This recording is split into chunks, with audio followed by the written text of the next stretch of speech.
information becomes released to us, whether it be from Team Wilder or Team Joshua, and most likely and more than likely, Eddie Hearn is the guy who's really pushing a lot of the gossip here with this whole ordeal about the Wilder Joshua negotiations. Because every day, he's doing an interview. Every day, he's making a statement, and it's being posted online, whether it be on YouTube, whether it be on Twitter, or whether it just be on a website, a boxing website, or a UK website. He keeps giving us more and more information, and in a lot of ways, he keeps giving us the rope for him, giving us the rope for him to hang himself.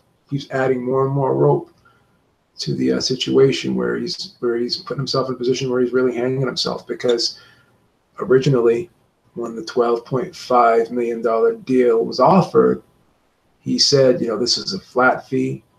They have 10 days to make a decision. We're not going to budge on the $12.5 million flat fee, and we're not going to budge on the fact that we're not going to give Team Wilder any back-end money, any percentage money off of the total revenue of the fight, pay-per-view, etc. But now, lo and behold, after this $50 million offer was made by Team Wilder, and he refused to accept the financial terms of this deal. Now, all of a sudden, he comes out today and says, yes, I will make a counter offer to that deal. It could be an increase in the flat fee, and it could be an increase in the split. So basically, he's going back on his word where he said, this $12.5 million offer, this was it. We're not gonna budge on that. But now all of a sudden, that Team Wilder makes that $50 million offer. Now he's willing to change his tune. So if this offer, as he has stated, was a PR stunt and it wasn't a real offer, then why would you feel the need to counteroffer it? If supposedly you question whether or not this money is there, which I don't believe that you really question it strongly. I think that money is there. It could be provided, whether it be an escrow or whether it be a letter of credit. I think he knows that this money is there. But at the end of the day, if you listen, he's not really worried about the money. As I said in other videos, he's worried about losing control of his promotion. He's worried about, losing the A side. Now Joshua is the A side in name, but Eddie Hearn is worried about Matchroom Sport not being the A side in this promotion, not being the leader in this promotion, not calling the shots 100%. He wants to be in total control. And part of that $50 million offer is that Team Wilder would pick the venue. They would pick the date. And they would have they would essentially take over as the lead promoter in this event. And originally Eddie Hearn said, yeah, well, we could do the fight in Vegas. Yeah, we could do the fight, when they want it in between September and December. We have no problem with that. But now he's changing his tune. Now he's saying, well, we don't want to just agree to that and have them be able to tell us, what to do and, be able to say, well, you have to do this, you have to do that. I want Anthony Joshua to have a say. He's still the boss. When you say he's still the boss, you mean you want to be in control. I know that, he loves to say that Anthony Joshua, is the boss and he works for Anthony Joshua. But, Anthony Joshua is heavily influenced by what you say, Eddie, and he's giving you full responsibility in handling these negotiations. And he hasn't really been too involved, except for saying that I will take the $50 million and I will give 50-50 if I am given $50 million up front. So you see, let's read the actual quote here, because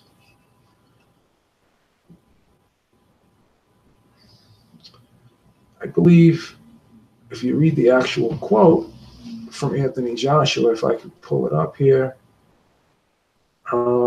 he did say that I will accept $50 million tomorrow with a 50-50 split. So he basically was admitting that there was really nothing that he would be concerned about if he's relinquishing a lot of his leverage just to get that $50 million and get that $50 million split. So, and Anthony Joshua led Deontay Wilder's team and the public to believe that, if they pay me the $50 million and I get a 50-50 split on top of that, then they can do whatever they want. That's the inclination. That's what he was implying by accepting the monetary part of this deal. And Eddie Hearn has said, well, it's my responsibility to get my fighter the best deal possible. So from a financial standpoint, getting a $50 million guarantee with a 50-50 back end, that would be high and above anything that Eddie Hearn has ever been able to provide for Anthony Joshua. And I think that bothers Eddie Hearn. I think Eddie Hearn, it bothers him that he will not be the lead promoter here, that he won't be able to call the shots. So he knows that he's openly admitted that the fight would be bigger if it was in the United States as opposed to the UK. But he still says, I want the fight in the UK because I want to give back to the fans. Well, a lot of UK fans would travel to go to Vegas. I know it possibly would be a hassle for them. It wouldn't be as convenient. I get that. But at the end of the day, you openly admitted that would be the best deal financially for your fighter. But because you want the fight in the UK, it's not because it's for the fans, it's because you want to be able to call the shots. So it's really not about the money here, it's about your ego. If this thing succeeds and you're not the lead promoter, they can turn around and say, yeah, you know what? We gave Anthony Joshua his biggest payday where you couldn't deliver without us. We had to take control of this thing to make it take off. Now he's changing his tune. It's not a $100 million fight. He was projecting possibly a $50 million fight or a $55 million fight, but now he's changes into his tune and saying, yeah, you know what? This fight is a bigger fight if it's done in America. So he's changing his tune on that. So at the end of the day, it's his job to give the best deal and get the best deal for his fighter. And if he was to accept this $50 million with the 50-50 split, then this would be the deal, the best deal. And if the deal was such bullshit, if it was such a fake offer, then why would you feel the need to have to counteroffer it? Deep down inside, you know that the money is there. Deep down inside, you know that they could provide the funds. Deep down inside, you know that they could put this fight on pay-per-view, on Showtime pay-per-view, and you know that it could generate some good money. You know that they could put this fight in a Vegas casino and it would provide and produce a bigger live gate than that UK stadium or a UK stadium that you would put it in. So you know that the deal that Shelley Finkel and Al Heyman put together and offered Anthony Joshua is a better deal than anything you could offer. And that bothers you. That bothers you. And it also bothers you that they're willing to pay the money to minimize your role in this promotion. And you would rather take less money for your fighter than to give up control of this promotion. And that's what it all boils down to. That's what it all boils down to. This is more about the ego than it is about the money. So remember that. Anthony Joshua, I know I'm a small channel and I'm just a little guy with an opinion, but really think about what I'm saying here. This is a guy that is supposed to have your best interests at heart. And he openly admitted that the fight would be bigger if it was in the United States. It would be a bigger financial fight, and monetarily, it would be better for you. You'd be getting a $50 million guarantee, which is more than double any other guarantee you've ever received, number one. And number two, plus the back end money. And plus, this fight would get you a lot of exposure in the United States. And if this fight was signed and it had a couple months of promotion, you would become a big name in the United States, or at least you'd be a bigger name than you are now in the United States. This would get the ball rolling for you, definitely. Okay? So this would be a great move for you, but Eddie Hearn does not want to allow it to happen because it's all about him losing control, and his ego won't allow someone else to give you a better offer than he ever has been able to do. And that's what it's all about. It's clear as day, and any objective person can see that. Regardless of, you know, the pressure tactics from both sides, regardless of the insults from both sides, at the end of the day, when you peel back all of that and you just look at it, the deal from a financial standpoint, Eddie Hearn is willing to lose money in order to keep control of this promotion. That's why he's making a counteroffer. If he did not believe that $50 million was there, then he would not make a counteroffer, because when that initial 12.5 was offered via email, okay, via email, and he wanted a response via email, so it was okay to use email when it suited his purpose, but now, you know, Team Wilder is being criticized for using email. But regardless, that's neither here nor there.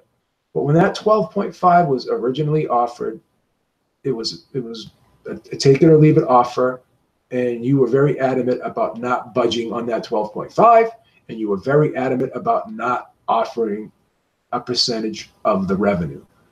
But now all of a sudden you've changed your tune, and the only reason why you've changed your tune is because you know that $50 million is real, and you know that it's a bigger fight if it's done in the United States, and you know that Wilder's team could make this event bigger than you could, and that bothers you. So you're willing to give Deontay Wilder, you're willing to buy back your power.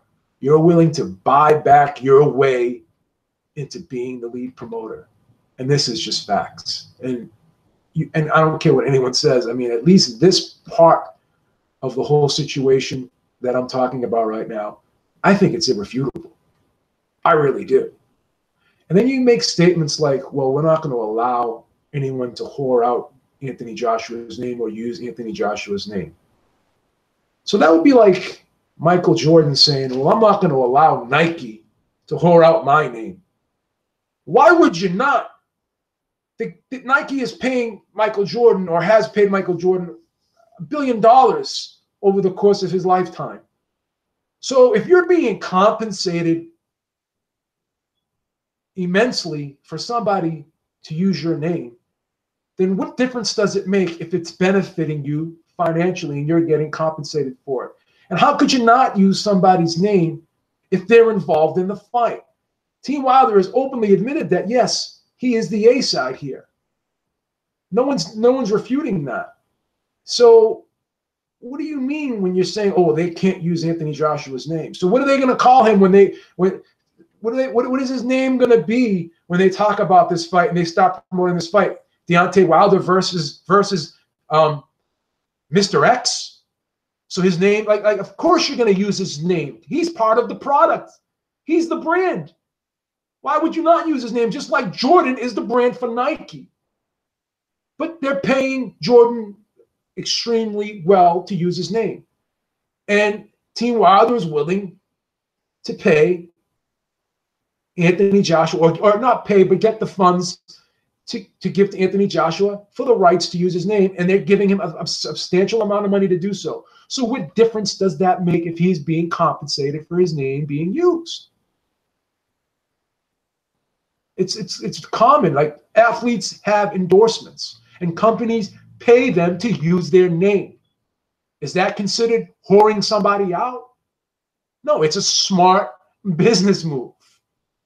So that's why, you know, a lot of things that Eddie Hearn has said, the more Eddie Hearn talks, the more rope he's being given to hang himself. The deeper the hole gets. And he is a smart guy. Eddie, you're a smart guy. You know, you got to think about things before you say them. You got to stop acting on emotion. This is getting too personal right now, and it's clouding your business judgment. Okay, so this is what I think. This is my opinion. I think it's a very valid opinion if you really think about it and you look at it. This is all about not losing control. Oh, we've built Anthony Joshua. We've built Anthony Joshua. We've taken him to this level, blah, blah, blah. So you want to take credit, and you don't want anyone else to have any credit in helping Anthony Joshua.